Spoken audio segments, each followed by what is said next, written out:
Welcome to the channel Miracles of History. Please leave a like and subscribe to the channel. The reign of Asa. When we think of wars that have marked history, we often recall modern battles. The horrors of World War I and II, or perhaps Vietnam, with its haunting images still vivid in our collective memory. Thousands, hundreds of thousands, millions dead. But what if I told you that the Bible recounts a confrontation that exceeded 1 million deaths in a single war? That's right. This isn't a movie scene, it's not fiction, and it's certainly not an exaggeration. It's a real episode described in the scriptures, occurring over 3,000 years ago, in sacred lands that still bear scars of wars and conflicts. This story revolves around a man named Asa, a king who lived around 900 BCE in the ancient kingdom of Judah, a man remembered both for his faithfulness to God and for the mistakes he made throughout his life. In this video, we're diving into the life and reign of Asa, his miraculous victories, political choices, moments of faith, missteps, and, above all, the timeless lessons his journey offers us. Asa, the king of Judah. The kingdom of Judah was small compared to other kingdoms and empires of the time, but under Asa's leadership, it gained significance. The Bible says he didn't follow his father's mistakes and chose a different path, the path of faithfulness to the God of Israel. He promoted a true spiritual cleansing in the country, destroying pagan altars, eliminating images of false gods, and combating idolatrous practices. This determination made Asa a distinguished ruler. As a result, Judah experienced 10 years of peace, a rare period in those turbulent times. But Asa, with his forward-thinking vision, knew that peace wouldn't last forever. Preparation. While the people enjoyed tranquility, Asa said, "Let's build cities, surround them with walls, towers, gates, and bars, while the land is quiet before us." In other words, even in calm days, he was thinking about tomorrow. He rebuilt fortifications, reinforced walls, and strengthened strategic cities. But the greatest preparation was in the military field. Asa gathered a powerful army, 300,000 soldiers from the tribe of Judah, and 280,000 from the tribe of Benjamin. Trained warriors, archers, and courageous men. In total, 580,000 soldiers were ready to defend the small kingdom. Judah had never been so strong.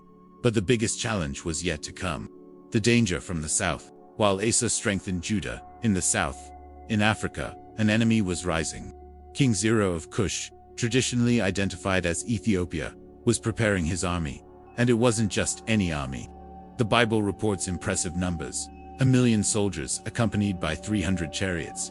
For the standards of the time, it was like facing an impossible force to defeat. Zero took advantage of the tension between Judah and Israel and marched against Asa. The cry to God.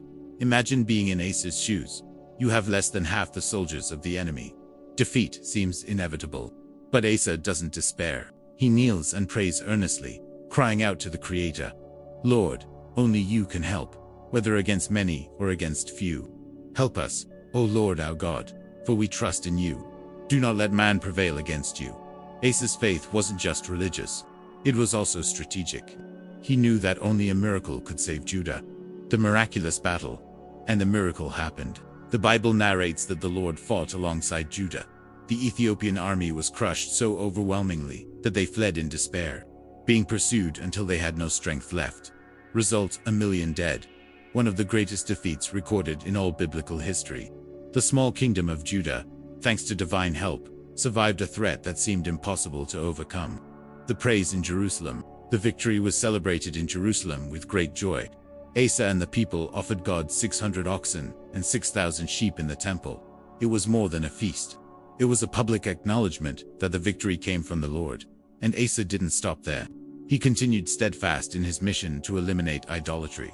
He even deposed his own mother, who had erected an idol to the goddess Ashtoreth. For Asa, faithfulness to God came before any family ties. The mistake of Asa, but not all chapters of his life were glorious. In the 35th year of his reign, Israel besieged Judah. Faced with this new danger, Asa didn't seek God as he had before. He took gold and silver from the temple and gave it to the king of Syria, asking for military help. The strategy worked in human terms. Syria attacked Israel, and the siege was broken, but spiritually, it was a failure. The prophet Hanani confronted him, reminding him of the miraculous victory against the Ethiopians. But Asa didn't accept the rebuke. Furious, he imprisoned the prophet and persecuted part of the people. The illness and death. Years later, Asa was struck by a severe illness in his feet. Once again, instead of seeking God, he relied solely on doctors.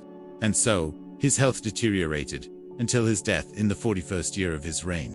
He was buried with honor alongside the kings of the house of David.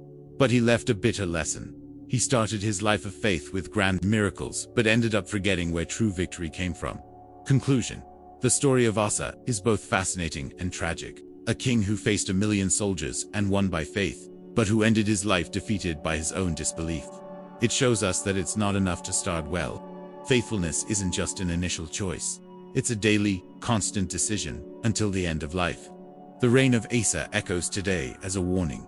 Victory comes from God, not from human alliances. Healing comes from the Creator, even if he uses doctors as instruments. True peace isn't built by walls, but by trust in the one who can change any destiny. And perhaps the greatest lesson is this. The same God who gave Asa victory against an army of 1,000,000 men is the same one who continues to act today. Thank you so much for watching our video. If you enjoyed the content, don't forget to leave a like. It helps us keep bringing inspiring messages and stories. Share this video with friends and family so more people can learn these truths and teachings. May God bless you and your family. See you in the next video.